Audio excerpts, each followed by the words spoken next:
Hey everybody, Stephen Brooks, RubberOnion. I do things like this.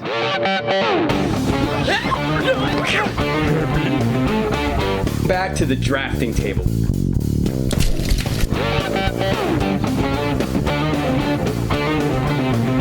You got it. Boo! I'm a professional animator. It's how I make my living. But the thing is, all that stuff you just saw, that's all completely free content. Animated shorts, tutorials, video blogs, reviews. Not to mention I have a weekly animation podcast and a research blog. Recent changes to the Facebook and YouTube algorithm have made it increasingly difficult for indie animators like me to get seen, let alone get paid. That's not even on the table. But the real drag is I actually have monthly fees to make and deliver this free content, aside from my normal work responsibilities, and I think I have a life in there somewhere. All that content will still be free. But if you want to help me out making cartoons and tutorials, you can do that on Patreon. What is Patreon?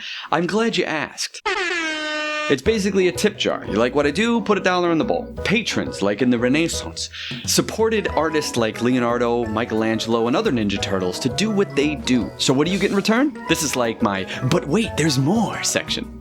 For just being a patron, you get exclusive behind the scenes and content before anyone else does. I've also set up some pretty cool rewards on top of that. So the more you contribute, the more rewards you get. Like downloadable project files, caricatures of you, cameo in one of my cartoons, podcast shoutouts for your business or channel, a monthly patrons only Q&A session, and even a one-on-one video chat with me about freelance, animation, working in Adobe Flash, soon to be Adobe Animate, whatever you need. The other cool thing that I really like about Patreon is that the pledges are per item, so you only get charged after I've already made something. And if you're like most people who want to contribute but can only do so much, you can set yourself a monthly cap, so you never pay more than that. And you can change your pledge at any time, higher or lower. That's what I like about it. The control is completely with you, and the fees that Patreon takes for themselves are actually extremely low, so your pledges actually do come to me. So if you like what I do, you see value in it, and you want to help me out, visit me on Patreon. Check out the rewards for each level of contribution, and I look forward to interacting with you in the exclusive patrons area.